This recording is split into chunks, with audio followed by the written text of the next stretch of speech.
Fala galera, tudo bem com vocês? Bom, nós vamos dar continuidade à nossa aula, né? Nosso tema da nossa aula de hoje é zoofisiologia, anelídeos e artrópodes. Bom, vamos lá. O que a gente vai falar? A gente vai falar dos invertebrados, que a gente já está falando um pouco, né? Lembra quando a gente já estudou um pouco sobre as características dos vermes, que é um grupo muito interessante, né? Apesar de ser transmitir doenças, mas é interessante o seu entendimento, né? O ciclo de vida de cada um, né? Lembra? Nemateumintos, plateumintos, já estudamos sobre os poríferas, né? Já que são as esponjas do mar, os quinidários, né? E hoje a gente isso aí, o filomolusco, né? Que nós estudamos o filomolusco. E hoje a gente vai estudar os anelídeos, que fazem parte do grupo das minhocas, sanguessuga, poliquetas, né, que são marinhos, e os artrópodes, que é o maior grupo dos invertebrados, né? Esse grupo importantíssimo, de acordo com a biodiversidade, que fazem parte os insetos, os aracnídeos, os crustáceos, né? Diplopodos, né? Que são muito importantes. É um grupo rico, né? Em espécies, né? Tem muito mais artrópodes, insetos, do que animais mamíferos, aves e etc. É muito, grandes quantidades, né? Muitos ainda não descobertos, mas assim, é bem interessante você entender todos esses grupos, tá? Então, a gente vai ver, primeiro que a gente vai estar estudando é o grupo dos anelídeos ou filoanelídeos, tá? Que a gente chama de vermes segmentados. Então ele é um verme, professor, que pode promover doença? Não, ele não promove doença. Mas ele tem uma característica muito próxima dos vermes, como os plateumintos, principalmente os nematomintos, os nematóides, né? Devido ao seu corpo ser na grande maioria cilíndrico e com às vezes com as pontas afinadas, né? É um grupo muito próximo dos vermes, né? Mas muito mais evoluídos, né? Aqui nós temos aqui um cladograma que apresenta os aspectos evolutivos de nematóides e artrópodes, né? Então nós temos lá o grupo praticamente responsável pela sua origem, né, sua evolução, seu aspecto, início de um processo de separação das espécies, dos grupos onde cada um se encontra. Começamos com os coanoflagelados ancestral, aí ele vai subindo, né? Tem uma ramificação, e aí a gente tem os protostômios, deuterostômios, aí tem a ver com aquela questão dos que apresentam a mente boca e ânus, ou mente somente boca, boca e ânus, é uma diferenciação. Subimos para o grupo lá em cima, né? Então nós temos lá os plateumintos, que foram o primeiro grupo que nós estudamos. Chegamos no grupo dos moluscos, grupo dos nanelídeos e os nematóides e por fim os artrópodes, né? Segmentados, vocês estão vendo lá? Segmentação, corpo separado, né? Muda, né? Que apresenta a diferenciação do seu processo, né? De desenvolvimento, né? O anelídeo já é segmentos também, né? Corpo segmentado por parte. Então a gente vai estar estudando esses grupos, cada um com as suas principais características separadamente, tá bom? Então vamos lá, vamos ver algumas coisas aqui importantes que eu separei, né, que estão na apostila de vocês, né? Então sempre eu uso a mesma apostila para que a gente tenha o mesmo entendimento, tá bom? Então as características gerais. Quais são as características gerais desse grupo, tá? Os anelídeos são vermes de corpos alongados e segmentados, tá? Interna e externamente. São triblásticos e celomados, né? E apresenta simetria bilateral, né? Metade de um lado, metade do outro por igual. Com apêndices aparecem as cerdas, né? Então algum grupo tem como as cerdas, né? Que no caso são os poliquetos que nós vamos estudar, né? Quitinosas, né? Filiformes e diminutas, né? Em números variáveis em cada segmento. Tudo bem que esses nomes mais específicos do grupo é só para vocês verem as características, mas não precisa se preocupar em entender todos os detalhes que na prova ele quer que você entenda se você conhece um anelídeo. Se ele apresentar as características como presente ao grupo dos vermes, segmentado, não apresenta membros de locomoção como patas. Então você já começa a entender um pouco suas características, até. O corpo é revestido por cutícula úmida e delgada. Para quem já pegou uma minhoca na mão, eu sei que é meio nojento. Você pode ver que ela só tem uma. Então ela tem uma umidade, né? Porque ela tem uma película, uma cutícula que a gente fala. Película não, mas é cutícula, né? Que protege essa questão do seu corpo externamente, tá? E também facilita para ela poder penetrar no solo, né? Deslizar. Por isso que é bem úmido o seu corpo, tá? O que mais é importante falar sobre ela? O trato digestório é completo. Então, vocês já estão cansados de me ouvir nas aulas falar. Sistema digestório completo apresenta boca, todo o sistema digestório, como estômago, intestino para nós, mas os animais às vezes é outro nome, recebe. E finalmente o ânus, né? Saída dos excrementos fecais que foram do processo de digestão, tá? Sistema circulatório é fechado, bem interessante, muito próximo dos seres mamíferos, né? No caso, ou os vertebrados, peixes, sapos, répteis, né? Então ele tem um sistema circulatório fechado. O que significa isso, galera? O sangue corre a gente pode falar veias, mas não são veias, mas são espécies como se fossem veias, né? Para tubos fechados onde ele percorre o sangue para chegar em todas as células e tecido. Tudo bem?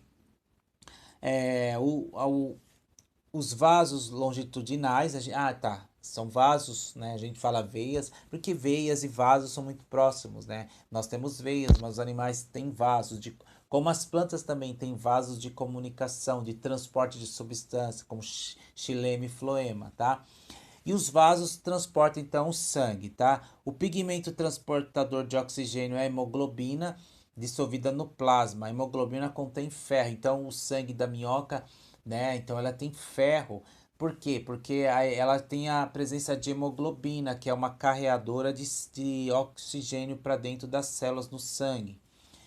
Então ela é muito importante nesse processo da gente entender. Quando corta lá um pedaço, você vê a cor meio avermelhada. Então é uma das características, tá? Então é bem interessante. Vamos aqui continuar então. Para a gente dar uma continuidade aqui na ideia central, vamos continuar a ver aqui, tá?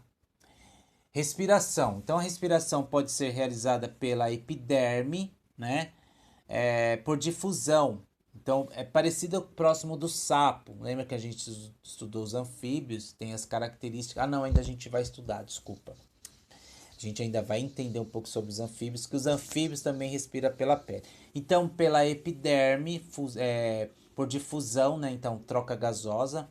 O mais raramente por brânquias em tubículas, habitantes de geleiras, que são espécies que têm uma característica de viver nessas regiões e então utiliza brânquias. O sistema excretor, né?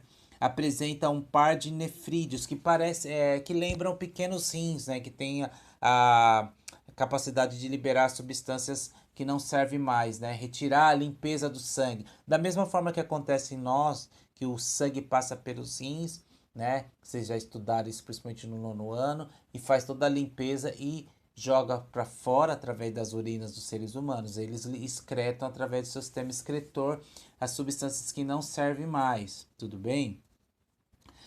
Então, possui um par de gânglios, tá? Um par de gânglios cerebrais, que é o cérebro, mas não é um cérebro como o nosso, como o de um mamífero bem definido. Ele tem um cordão nervoso maciço, né? Um cordão nervoso maciço, né? Que se estende por todo o comprimento, né? Do gânglio e pares de nervos laterais. Então, ele tem um sistema nervoso, por exemplo, muito mais evoluído do que, não mais evoluído, mas assim, um pouquinho mais rico em estruturas do que os próprios plateumintos e nemateumintos, que tem um cordão nervoso, mas ele já tem um cordão muito mais evoluído. Sua reprodução apresenta sexo unido, então eles são hermafroditas, tá? Então não tem macho nem fêmea, eles são hermafroditas, eles apresentam essas características. Então, quando é época de acasalamento ou época normal deles se reproduzirem, eles se encostam um no outro, ao mesmo tempo que ele troca material, ele recebe, ele doa e recebe material genético. Então ele doa o espermatozoide e recebe espermatozoide no seu óvulo, entendeu? Então é um processo desse grupo de animais do filo do anelídeo, né? Que tem essas características de hermafroditismo, tá? A fecundação é externa e cruzada em minhocas internas em sanguessuga. Então, externa porque ela encosta a estrutura reprodutiva, né? Que ela tem na parte, se vocês viram a parte branca que tem na minhoca, separa, parece um anel, é nessa parte que está o material reprodutivo. É ali que encosta uma minhoca na outra e troca o material genético, né? Então você vê de ver, as minhocas namoram também, tá? Classificação. Agora a gente vai começar a ver as classificações. A gente falou um pouco do grupo no geral. Lógico, a gente usa sempre o exemplo da minhoca porque é o que é mais próximo de vocês. Nem todo mundo viu uma sanguessuga e nem todo mundo viu um poliqueta, mas todo mundo já viu uma minhoca na vida. Ah, se viu. Então, a primeira classe que nós vamos estudar é a classe oligoqueta, conhecida como as minhocas. Nós temos dois grupos, tem a minhoca e o minhocossu, né? A minhoca é essa que vocês estão vendo aí embaixo. A minhocossu ela já é maior, ela podendo chegar a 80 centímetros a 1 metro, né? Um pouquinho mais espesso, né? Um pouquinho mais, parece um pouquinho mais grosso do que a minhoca, tá? Então vamos lá. Essa classe tem 4.000 espécies, incluindo a conhecida minhoca. Então existe mais de 4.000 espécies de grupos próximos da minhoca, ou característica similar a ela, que pertence à classe oligoqueta, ou seja, pouca cerda ou nenhuma cerda. No caso da minhoca, ela não tem cerda, né? Então ela se tem é microcerda, então você não consegue ver. Cerdas são como se fossem pequenos pelinhos que saem dela, que ajuda a locomoção, que se ajuda a penetrar em fazer buracos na terra para ela poder penetrar no solo, tudo bem? Vamos lá, continuando aqui, ó. Então vocês estão vendo a foto da minhoca aí, tá? As minhocas têm o corpo protegido contra a desidratação. Lembra que eu falei? A cutícula delgada, tá? Nesta epiderme, as células glandulares que produzem muco. Então, esse muco ajuda para penetrar no solo e para ela não desidratar. A parede do corpo possui duas camadas musculares, uma longitudinal interna e outra circular externa. É a musculatura, para ela fazer aquela contração. Você já viu a minhoca se locomovendo, andando? Não, a gente tem essa mania de falar, você viu a minhoca andando? Não. Se locomovendo? Por que eu falo locomovendo? Porque nem todas andam, tem rasteja, anda, pula, então a gente vai ouvir muita locomoção. Então ela estica o corpo, a musculatura e proporciona. E assim vai, puxando e indo, parecendo uma moeba, assim, pressionando o seu corpo muscularmente falando, tá? Então cada segmento, exceto o primeiro, possui 4 pares de cerdas, né? Que a gente chama de quetas, são cerdas, dividido por cerdas, tá? Associada a pequenos músculos que podem movê-las para dentro e para fora. Então, esses músculos contraem individualmente por cerdas, né? Separado, e ele consegue fazer essas movimentações, tá bom?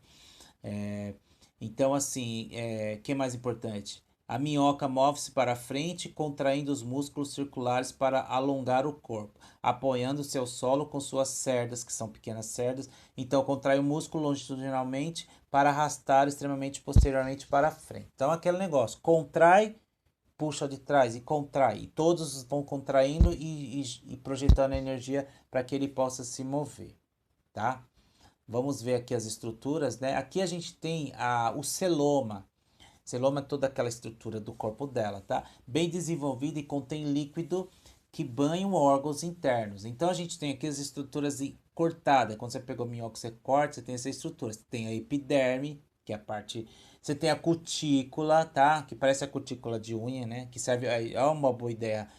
Boa ideia não, definição correta. A cutícula da nossa unha é para proteger o nosso dedo. Então as meninas, as mulheres têm o costume de arrancar a cutícula, que é essa parte branca. E não, ela protege de infecções, né? Nosso dedo pode ser uma porta de entrada por alguma bactéria, tá? Então você tem, ó lá, o músculo circulares e o músculo longitudinal, que é o mais forte, né? Para fazer uma contração muito mais forte. E par de cerda, ó, como eu falei, você vê, é uma cerda tão pequena que você não consegue enxergar quando você pega uma minhoca na mão, a não ser usando o microscópio. Como a gente não está no laboratório, infelizmente, não vou poder mostrar para vocês, lógico, pegar na minhoca, palavra feia, né? Vamos pegar na minhoca, mas tem que pegar na minhoca para poder olhar direitinho essas cerdas, ver se dá para enxergar com o microscópio digital que nós temos lá no laboratório, tá? Nós temos o cordão nervoso, lembra como falei para vocês? Olha lá, amarelo, tá? É um cordão nervoso, que apresenta uns gânglios lá, né, de impulso do sistema nervoso para que ela desempenhe as suas funções, né? Principalmente as questões das sensações, dos estímulos do meio ambiente, para que entre em ação toda a sua estrutura corporal. Aqui a gente vê um desenho muito mais mostrado com detalhes, né? Lógico que essa minhoca cortada, né? Longitudinalmente, você vê o corte no meio, você vê as estruturas interessantes da minhoca. Então, ó, você vê lá então a região da boca, o cérebro, né, um pouquinho mais desenvolvido, né, fica na frente mesmo, o cordão nervoso, aí você tem faringe, cérebro, coração. O coração é engraçado porque ele tem vários corações, então são alguns pares de coração que ele tem, tá? E você vê o estômago dele é o órgão mais desenvolvido. Então o estômago dele se divide em três grandes grupos ali, tá? Em três partes. O papa, a moela e o intestino. Por que isso? Porque a minhoca, ela se alimenta de detritos, né? Então, o que ela se alimenta? Ela se alimenta de matéria em decomposição, devido à ação das bactérias e fungos, vão decompondo e vai desmanchando o resto de, por exemplo, resto de casca, de frutas, de legumes, né? Resto de madeira, né? Então, essa minhoca na terra, ela vai comendo, só que ela não sabe separar, então ela come junto com a terra. Então, a terra passa junto com a o resto de alimento em decomposição misturado na terra passa pelo estômago da minhoca. A minhoca retira os nutrientes necessários, sais minerais, vitamina, etc, etc. Tudo que precisa, né? Sais minerais e os nutrientes que ela desenvolve, que ela usa para desenvolver. E o resto sai para as fezes, junto com as fezes a terra. Então a terra já sai misturada com fezes, que é o resto do processo da digestão, que faz aquela terra que a gente chama terra humorífera, né? Ou terra de humus, né? Terra rica em nutrientes. Muito comum as pessoas terem minhoca, deixa a minhoca lá na planta, na terra, deixa fazer aquela terra rica em matéria orgânica e coloca na planta. E aí a planta cresce e se desenvolve muito mais rápido e muito melhor e com muito mais força, porque a minhoca proporciona isto. Muito interessante, né? Outra coisa interessante da minhoca, o sangue é impulsionado por 5 pares de tubos musculares, que é o coração, o vaso dorsal para o vaso ventral. Mas não vou entrar muito nesse detalhe. É importante só saber que ele tem um coração desenvolvido e que circula em vasos, né? Uma circulação fechada em vasos, tá? Os nefrídeos, eu já falei que são órgãos excretores que removem os resíduos da cavidade celômica, que é da corrente sanguínea. Então, o sangue passa por lá e lá ele limpa o sangue, devolve o sangue nos vasos e liberam no sistema excretor para fora do corpo as substâncias que já não servem mais para o sangue, do processo celular da própria minhoca. Tudo bem? Então, interessante, né? Então aqui a gente tem mais um detalhe, mais um corte da minhoca, tá?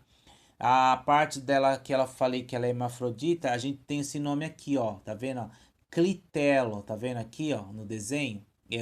É a parte da minhoca, tudo bem? Que mais é importante? Sistema nervoso, eu já falei, olha como que é o sistema nervoso da minhoca, tá vendo o desenho? Você tem vários pares de gânglios, feixes, né, enrolados sobre ela, dispersos, para que ela reaja ao estímulo do meio ambiente, tá bom? Então ela é assim, não é um para pensar, não é um animal, é um animal invertebrado, irracional, mas que age ao estímulo. Então é por isso que ela tem um sistema nervoso um pouco mais desenvolvido. Então aqui a gente tem outro grupo, tá? Que a gente vamos sair das minhocas, tá? Então eu tinha falado da minhoca, é aquela essa palavra aqui, ó, que vocês vão ver muito, ó, tá vendo? Saprófaga, né? que se alimenta de matéria orgânica morta, principalmente vegetais. Então, por isso, onde tem muita folha de árvore caída, onde jogam muita casca de plantas, casca de frutas, você sempre vai encontrar algumas minhoquinhas. Só cavar um pouquinho a terra, não precisa ser muito não, tirar um pouquinho, uns 5, 10 centímetros, você já vai achar um monte de minhoca. Muito usado na pescaria, eu já pesquei muito com minhoca. Classe poliqueta, não, diferente essa classe, tá? Olha só, ela apresenta muitas cerdas, tá? Ela tem um corpo cilíndrico também, às vezes um pouco mais achatado, mas a maioria é cilíndrico e apresenta muita cerda. Ela é um animal que vive principalmente em águas marinhas, né? Água salgada, se move através da movimentação dessas cerdas, que permite que ela consiga se rastejar no fundo do leito oceânico, e ela consegue então nesse processo se mover, tá?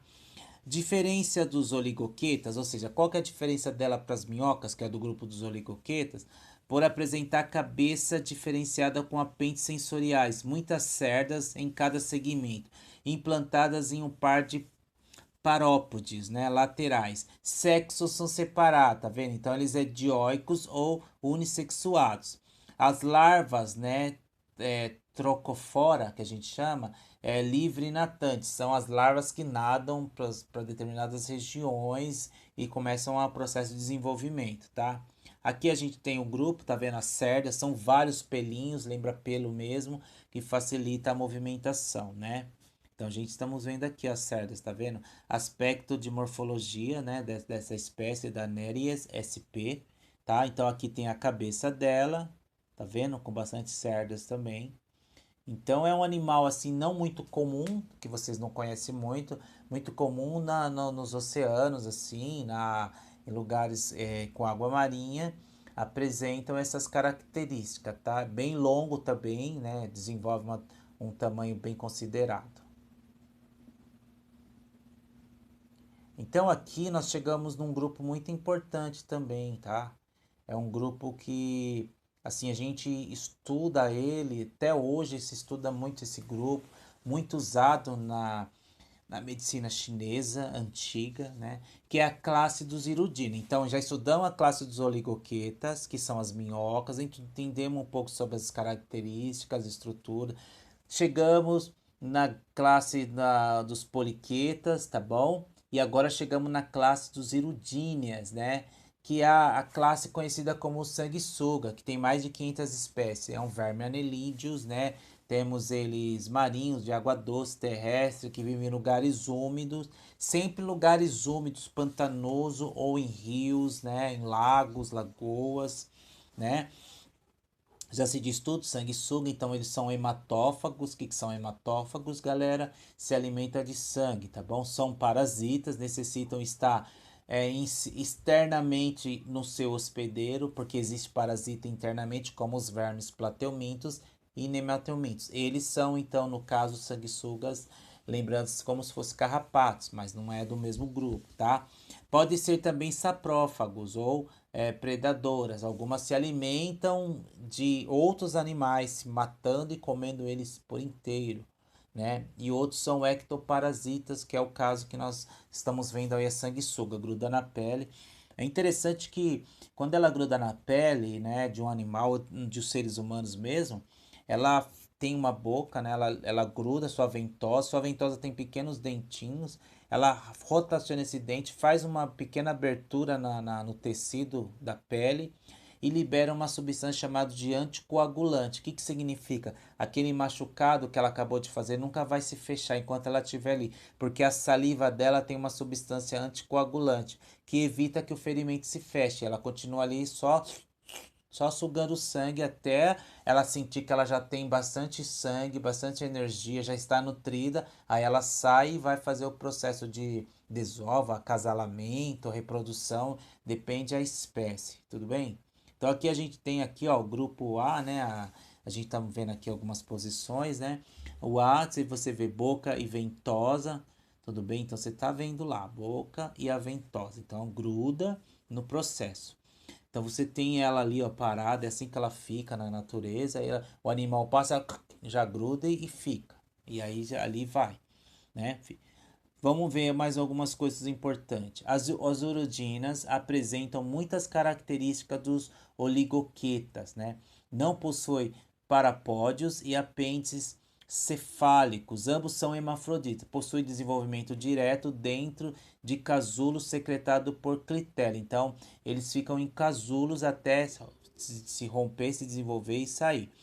A maioria mede de 2 a 5 centímetros, a maioria das espécies do grupo dos oligoquetas, dos erudinos, perdão. Algumas espécies, como a sanguessuga medicinal, podem chegar de 12 centímetros. Na Amazônia, há espécies que chegam a 30 centímetros. Imagine uma sanguessuga do tamanho de uma régua. Deve sugar muito sangue, né?